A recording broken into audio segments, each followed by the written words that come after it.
Hello, my love. Just a little heads up before we dive into it today. This episode is recorded in more of a podcast style, so feel free to play it as you go for your walk, make lunch, enjoy a cup of coffee, or dive into it like a life lesson with your notebook at hand. What you can expect in this video post-intro are 3 powerful, life-altering manifestation practices to completely reroute your life and career, as well as explanation and perspectives that you won't find in any other free YouTube video out there.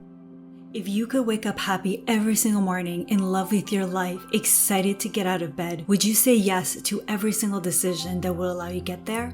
But what if I told you that your ego has to die 1,000 deaths along the way? If you're anything like me, you will literally say yes with even more joy.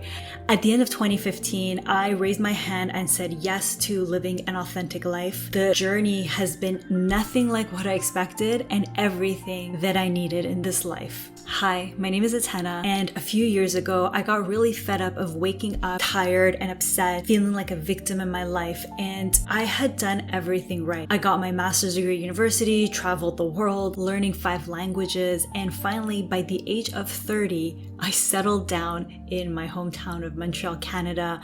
I got me a jobby job.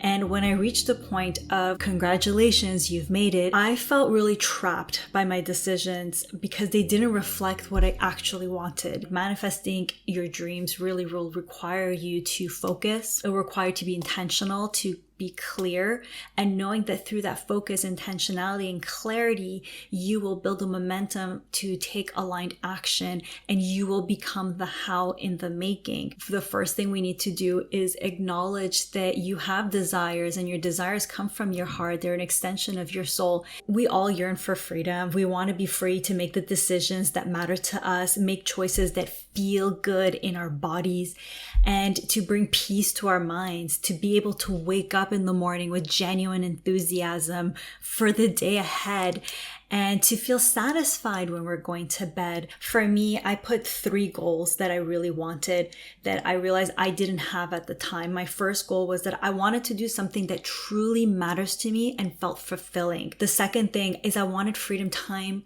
and location. I did not want to be tied down to a single place, and I also wanted creative freedom to make my own schedule. I also wanted to be unlimited when it comes to income generation. And so for me, the laptop lifestyle was like, this is what I want, right? I began to take those steps to understanding what it would take, what business would resonate. And I have so much respect for that girl that stepped away from her secure job. First, I stepped away from working that fancy jobby job, taking Ubers to work, and I went to making $20 an hour in administration work, taking the metro, the subway, as some people call it, to work, and really living on a whole different budget. That was a big ego strike. I'm going to share that right away with you.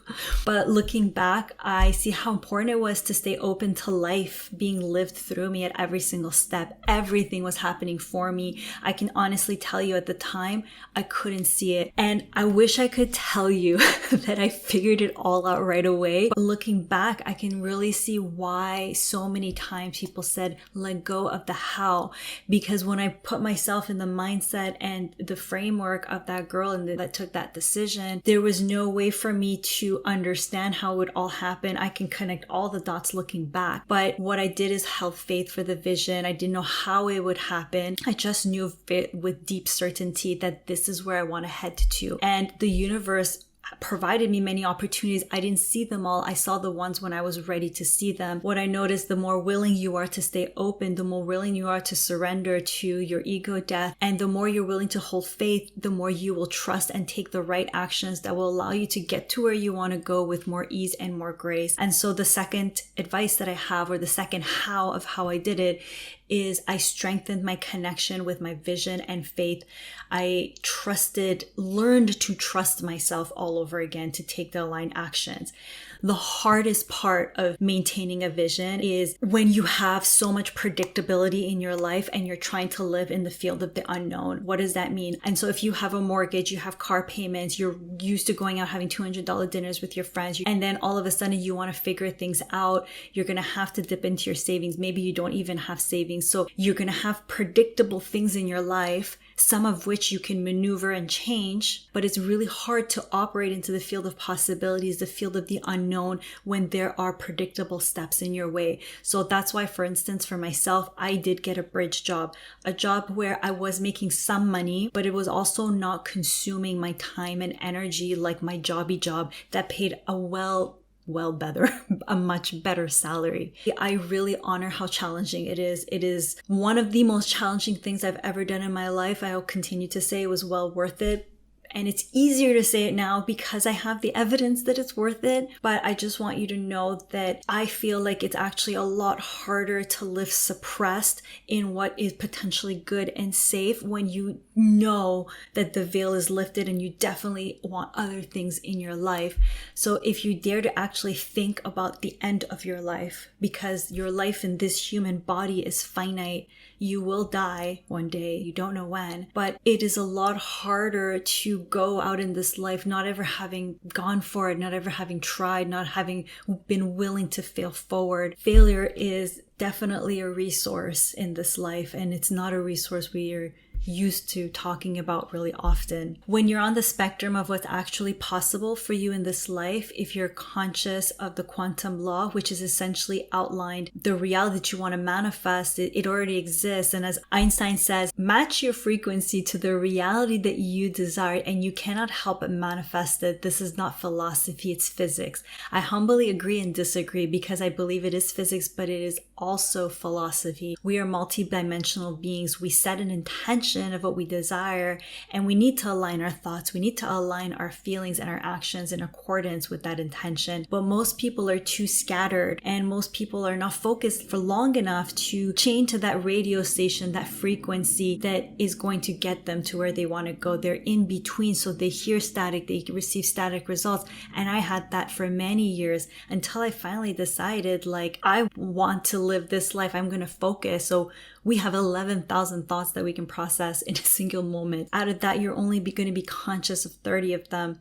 So the third advice that I have is invest in your emotional intelligence and invest whatever it is that you got. Like if you have no money, listen to podcasts, listen to YouTube videos, take notes. There's a $30 self-esteem workbook that I'll link below. Get it. I did it. It really, really helps, but you got to be willing to go through it, learning to do things like breath work. A lot of people are like, I can't meditate. I can't do this. You can learn to breathe with intention. Breathing really helps soothe your nervous system, helps you clear your mind and fine tune the thoughts that you're going to tap into. Of course, for me, hypnotherapy and coaching, if you don't know me, I'm saying of course, but hypnotherapy and coaching have completely transformed my life in combination with breathwork. When I think about everything that I accomplished and what does it feel like now to live my manifestation and my dream reality, what I will share with you is that I lived in a state of survival my whole life, to be honest. And I didn't even know that I was living in a state of survival. My mom gave birth to me as bombs were being dropped in Iran, and my whole nervous system inside her womb was coded for the world as a dangerous and scary place. While I felt incredibly blessed for the life that I had, I felt like a victim most of the time. And I just felt like I was drowning in a lot of emotions I didn't understand. And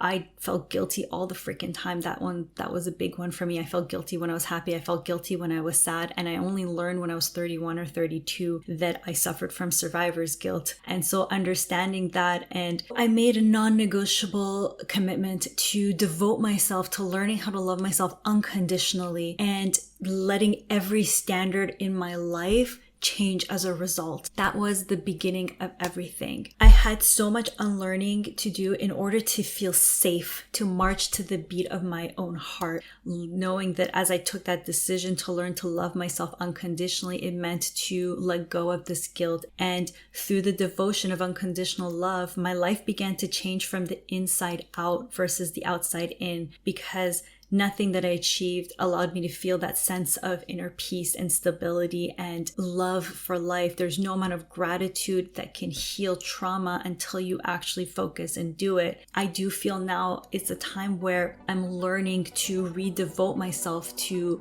my soul's essence. There's a real shift in total freedom And there's no survival of like, things are good kind of thing. Things are great. Like I can.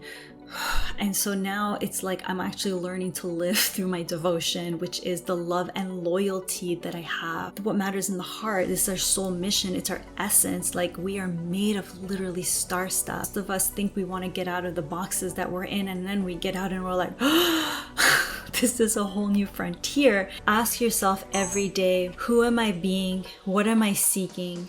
What is my purpose? And if these were my last moments of my breath on this earth, in this human body, am I at peace with it all? And if the answer is no, too many days in a row, it's time to step up, my love. Like, this is your life. This is your life. No one can do it for you. No one can live your life for you. And then remember at the same time, you're not meant to walk this path alone.